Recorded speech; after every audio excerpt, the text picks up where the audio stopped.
Physical refining செய்யப்பட்ட SKM Poorna rice brand oil.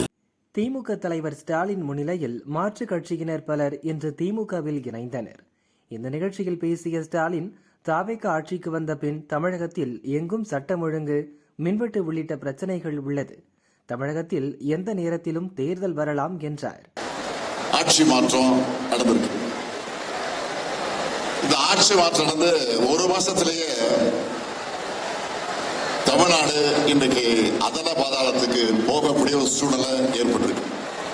தேர்தல் எப்ப வேண்டுமாலும் வரலாம், விரைவில் வரலாம், ஒரு 3 மாசம் கழிச்சு வரலாம், ஒரு 6 மாசம் கழிச்சு வரலாம்.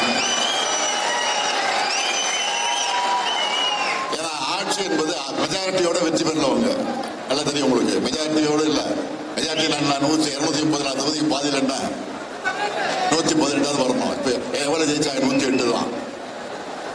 இப்ப சில கூட்டணி நம்மோட இருந்த கூட்டணி கட்சி, நீங்க திமுக தான் ஜெயிக்கணும், ஸ்டாலின் தான் முதலமைச்சர் ஆகணும் ஓட்டு போட்டீங்கல்ல, தமிழ்நாட்டு மக்கள் ஓட்டு போட்டாங்கல்ல, அந்த கட்சி கூட்டணி நம்மோடு இருந்த கூட்டணி கட்சி ஆதரவுல தான் நீங்க இந்த வண்டி ஓடிக்கிட்டு இருக்கு. ஓடுகிற வண்டி எங்க போய் நிற்கும் போது தெரியல. ஆனா எது நடந்தாலும், எப்ப எது நடந்தாலும் நாம ரெடியா இருக்கணும். எந்த நேரத்தில் தேர்தல் வரலாம், எந்த சூழ்நிலை வரலாம், 100% நம்ம ரெடியா இருக்கணும். எனவே கழகத்தினுடைய வெற்றிக்கு இந்த நிமிஷத்திலிருந்து உழைக்க தொடங்குவோம்.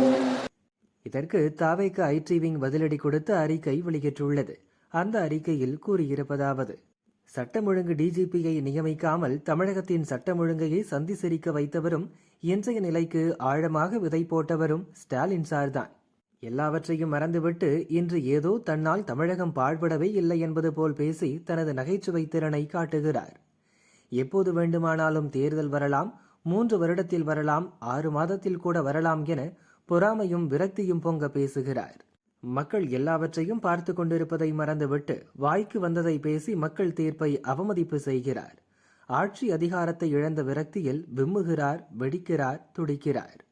ஸ்டாலின் சார் என்னதான் வாயிலும் வயிற்றிலும் அடித்து கொண்டாலும் இனிவரும் ஒவ்வொரு தேர்தலிலும் திமுக 100% துடை தெரியப்பட போவது உறுதி என விமர்சித்துள்ளனர்.